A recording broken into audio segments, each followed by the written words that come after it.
Autumn leaves. Canadian writer J. Ingram investigates the mystery of why leaves turn red in the fall. One of the most captivating natural events of the year in many areas throughout North America is the turning of the leaves in the fall.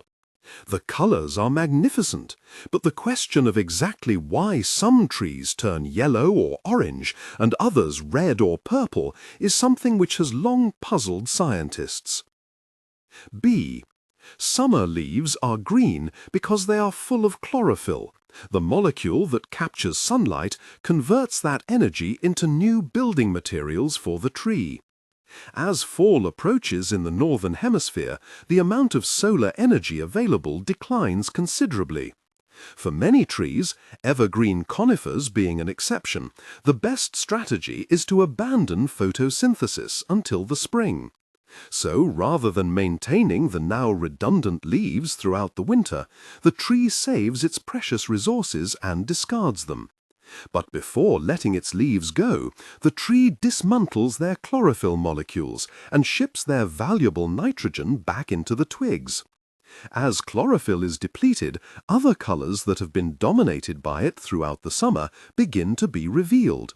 This unmasking explains the autumn colors of yellow and orange, but not the brilliant reds and purples of trees such as the maple or sumac. C. The source of the red is widely known. It is created by anthocyanins, water-soluble plant pigments reflecting the red to blue range of the visible spectrum. They belong to a class of sugar-based chemical compounds also known as flavonoids. What's puzzling is that anthocyanins are actually newly minted, made in the leaves at the same time as the tree is preparing to drop them. But it is hard to make sense of the manufacture of anthocyanins. Why should a tree bother making new chemicals in its leaves when it's already scrambling to withdraw and preserve the ones already there? Some theories about anthocyanins have argued that they might act as a chemical defense against attacks by insects or fungi, or that they might attract fruit-eating birds or increase a leaf's tolerance to freezing. However, there are problems with each of these theories, including the fact that leaves are red for such a relatively short period that the expensive energy needed to manufacture the anthocyanins would outweigh any antifungal or anti-herbivore activity. Photosynthesis, the production of new material from sunlight, water, and carbon dioxide. F. It has also been proposed that trees may produce vivid red colors to convince herbivorous insects that they are healthy and robust and would be easily able to mount chemical defenses against infestation. If insects paid attention to such advertisements, they might be prompted to lay their eggs on a duller and presumably less resistant host. The flaw in this theory lies in the lack of proof to support it. No one has as yet ascertained whether more robust trees sport the brightest leaves or whether insects make choices according to color intensity. F. Perhaps the most plausible suggestion as to why leaves would go to the trouble of making anthocyanins when they're busy packing up for the winter is the theory known as the light screen hypothesis. It sounds paradoxical because the idea behind this hypothesis is that the red pigment is made in autumn leaves to protect chlorophyll, the light-absorbing chemical, from too much light.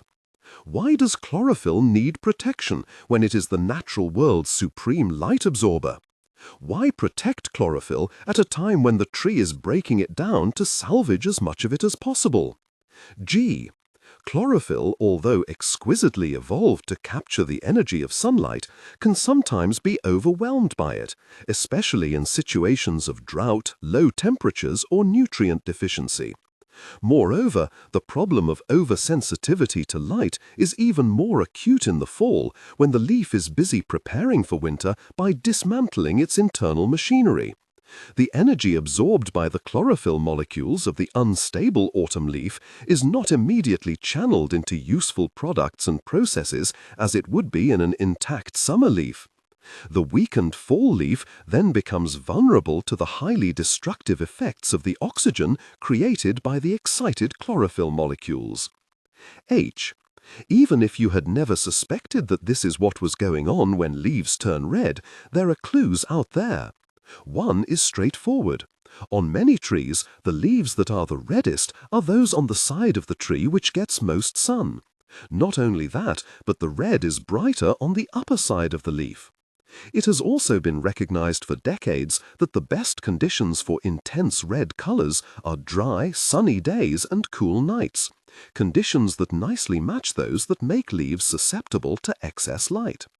And finally, trees such as maples usually get much redder the more north you travel in the northern hemisphere. It's colder there, they're more stressed, their chlorophyll is more sensitive, and it needs more sunblock.